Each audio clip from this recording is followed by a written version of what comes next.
Yo, so just for a disclaimer, this video is for people who just started playing Hunt Showdown, and I mean just started playing, not no 5-star, 4-star, and due to the recent discounted sales and the Devil's Moon event, there's been an influx of new players, considering 4 of my own friends, so this video is for them and for you. So starting off, I want you to look top left and click that, right, and this is your bloodline rank. This is pretty much your XP for you the player, not for the hunters. And as you go through the various ranks, you unlock various perks, consumables, and weapons. And once you get down to tier 100, you can prestige, kind of like Call of Duty where you lose everything besides your premium currency. Next, I want you to go to recruitment and pick up a free hunter, right? This is how you save money, especially as a starting player. It's very, very useful. Another insane tip is that once you get out of a match, right, either if you live or die, you get a free shuffle regardless. So every time you get out of a match, you know, if you lived or if you didn't, always pick up this free hunter. You can save so much money that way. Then, with that free hunter, I want you to pick up a Winfield. This weapon is pretty much a jack of all trades. You know, it's not too fast, not too slow, doesn't do crazy damage, but it's insanely cheap, right? And running around the bayou with this weapon, shooting pretty much everything you see, can get you a lot of experience, get you a lot of like aim training, get you so much with this, right? And it costs so little. And in Hunt Showdown, hitting a headshot with any weapon from, you know, its effective range will kill regardless. So if once you can get like a couple of headshots down with this and get your aim down, you know, you can, like, it's insane how much money you can save with this, right? And then secondly, for the pistol, I want you to pick up the Nagant silencer. This thing is insane. It's a hidden gem, right? But only if you pick up poison ammo. The poison ammo, right? Shooting AI like grunts and emulators and armored grunts will kill them instantly. It's crazy. Like, trust me, if you walk up to an emulator and shoot it in the head with the poison ammo, it just dies flat out. Same thing with the armored grunts as well. This is very, very useful for taking out AI silently and not alerting any other players. And for your tools, I want you to pick up some kind of knife or knuckle dusters. Anything kind of works, right? Because you want to be able to kill AI without having to use ammo. This is very good for killing, you know, the armoreds and the emulators, but you always want something just, you know, on your side to kill grunts or whatever. Secondly, I want you to pick up a medkit. See, these two things you always pretty much want, right? Either you can like have these empty, but these are pretty much a necessity with your 2 guns. And for your third slot, you can pretty much run whatever you like, but I like to put a ranged kind of weapon, like either throwing knives, a derringer, or next thing, throwing axes. These things are insane. You can kill hunters if you connect to the chest or head with these. They're very, very good. I think you have to get 1000 XP with the axe, and once you get that, these things you'll love them once you get them. They're very similar to the throwing knives, but they just do an insane amount of damage. They also do a lot of slashing damage, so you can break concertina, you know, the barbed wire, if you've ever seen that before. And for your fourth, you pretty much always want to run, where are they? Choke bombs. Choke bombs are insane, especially if you have hunters that are getting burnt, if you want to remove fire, or if you want to remove poison smoke clouds. It also gets rid of those. Consumables, this is pretty much always up to you. I like to run a heavy stem shot, a regen shot, sticky bomb, because as a solo player, I need to kill the boss, you know, pretty quickly, and then some kind of fourth item, whatever you like. So now in game, I want to demonstrate the usefulness of this kit, right? See these grunts? You could walk up and hit them with a knife, or whatever you bought for your third slot. That'd be a throwing axe, throwing knives, derringer, or even a flare pistol can work. Same thing here. You don't want to get too close to her. You walk up, bang. Nobody heard it but you. And once you walk into the compound, you might notice some strange things, right? See these crows? If you get too close to them, they'll fly away and start, you know, squawking. It's very, very loud, and a lot of people on the map can hear that, right? So don't get too close to them.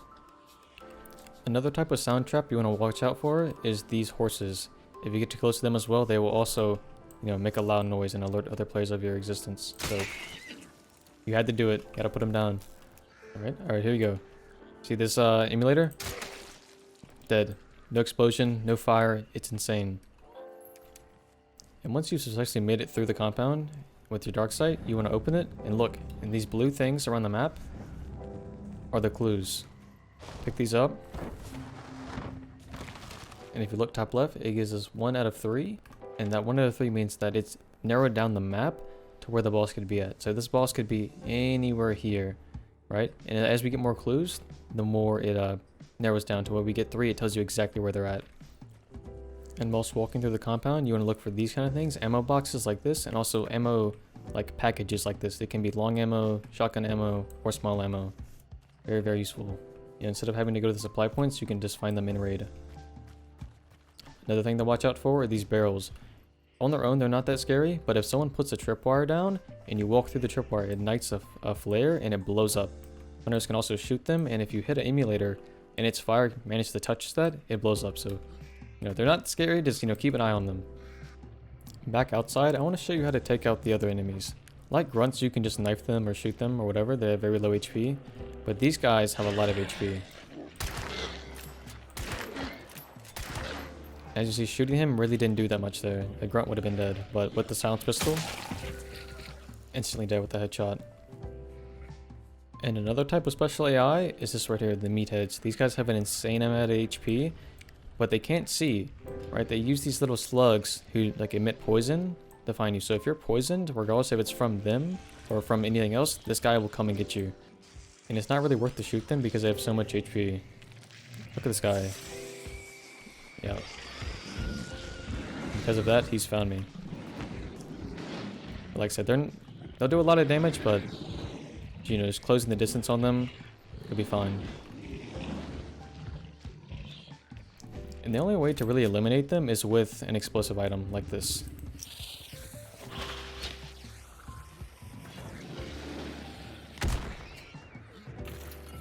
A normal stick of dynamite will do, but these guys have so much HP, it's no point of shooting them. And outside of compounds, you can find these. They're called supply points. They're throughout various parts of the map, and if you couldn't find ammo at the compound, come to these on the map that are marked. You can get a really big ammo refill if you needed it. It also has medkits and a toolbox which spawns consumables like explosives and like molotovs. So using Darksight, I was able to locate these two clues at this POI. Clues always spawn at POIs that aren't marked out from the previous one, right? So like grabbing these two, took the clues away from these. So we came to here, and certain POIs actually have two clues, which can be insanely useful. This one does, Blanchette Graves does, and Port Riker does on Stillwater Bayou, right? So we have one here, one there. Just choose whatever which one you want. And picking up these two can actually give you two clues, so you don't have to go to 3 separate compounds. You can come to this one, get 2 clues, come to this compound and get one more, and know where the boss is very, very fast. Shoot him in the head.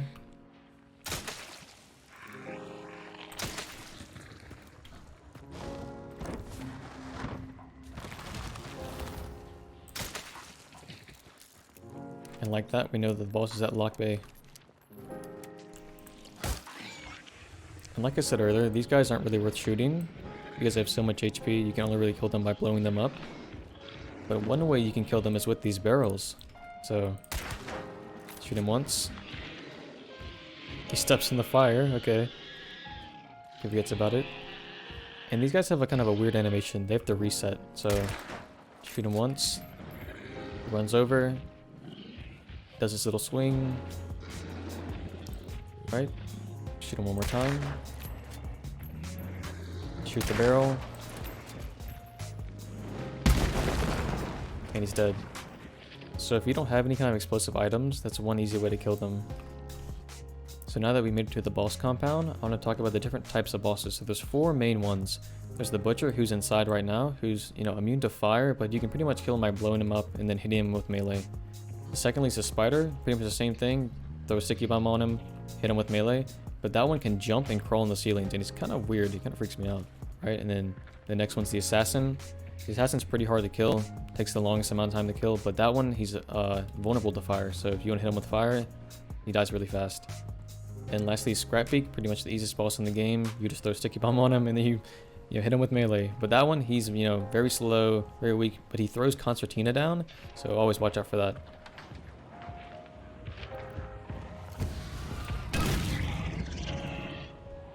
He's starting to fire, so no point of trying to throw molly on him because he's immune to it. But with this guy, there's a little cheese tactic you can do. Not really cheese, but it's very useful. You throw a choke bomb down, like I said, it extinguishes fires or poison. Look, and that hook is gone, so now he has no more fire. Something else I also forgot to mention earlier is that, like the other AI, such as grunts and armored grunts, the bosses are also immune to poison besides the Spider. So if you have a poison pistol, it does a considerable amount of damage to him, especially if you have fanning.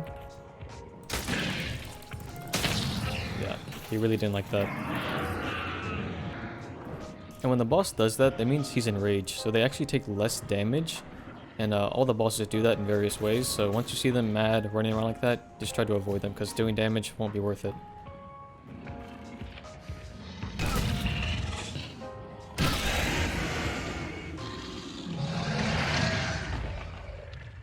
And see, when he swung his little hook like that, he actually can, you know, deal damage to you, and you actually can die from it. I've mistakenly walked in front of him before, and he's actually killed me like that. So whenever you kill the butcher or meatheads, you know, make sure to not be in front of them. And then once we started the banishing process, right, everybody on the map knows that we've done that. So once you've done that, you know, you start looking for players, listening, watching around. See, as the banishing gets to 100, pick up the bounty token. With this, we can see other players with our dark sight. There's no players right now, but if they were, they'd be like a orange kind of like cloud you would see through a wall.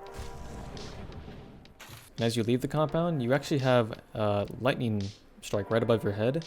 So, you know, you can see other players through walls, but they can actually see where you are on the map at all times. It's not exactly precise, but, you know, it gives you a good general idea of where you're standing, so other players can come and find you. So before we leave, I want to touch on PvP real quick. So this is an FPS game. Like most games, you shoot the enemy, they die. But this game has a little bit of quirks to it that you should probably know to give you an advantage. So walking up to something like this on the left side, this game has a thing called left side peek advantage. So if I'm holding something like this, someone actually can't see me as well as they think you can. So see, it would be like half my body, but actually it's probably just my arm right now, right? But if I were to peek something like this, they can see probably like half my body and more. So just keep that in mind when you peek something. You know, try to get it from the left side. So one more thing about PvP is that once you down a hunter, they actually can be rezzed, right? And to stop this rezzing process from happening, you can burn the body. And as they burn, they're going to start losing their health points. Right, so once they get rezzed, it's like they have low HP already and they're missing a bar. But once you burn them, you're actually burning more bars away. So once they get rezzed, you know, they might have like 75 HP. But if you burn them and they use a choke bomb to set it out, they might have 50 HP because you burned a chunk away. One more thing about choke bombs, I don't know if I mentioned this, but it's called a choke bomb because it literally makes you choke. It messes up your aim.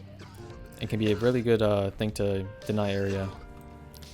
And as you see, it makes a, you know, not necessarily a smoke bomb, but it's very cloudy. And if you're, you know, far away, maybe that tree, it makes it very difficult to see through it. So if you have a down teammate maybe, and you threw the choke bomb on them, if it's not, the cloud's not close enough to them, you could probably start rezzing, right? If it's further away, they can't see you. They might be see a blob, but they won't have an exact, you know, position on where you're standing. So always use that when you're trying to res. And as we make it to the extract location marked on a map, you should probably know that all of these extracts are marked for everybody and everybody can see these, right? So, you know, some teams may even be contesting for one extract, right? And an extract is always either a boat or horses, which will be on the road. As the countdown begins, you should also know that if another team was maybe standing right here, the extraction counter would stop and you would have to eliminate that team to start it again to leave. So you can't, you know, team up and have two people sitting, or two different teams sitting on the same extract. You have to kill them, or they have to leave at least. Give it one more scan, make sure we're good. Looks like we're good, now we're gonna leave.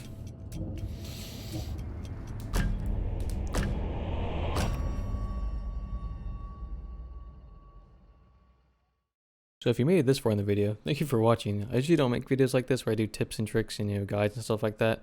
But, you know, I really wasn't joking when I was making this video for my friends. So, you know, I hope you learned something. I hope they learned something. You know, thank you for watching this far. You're a legend.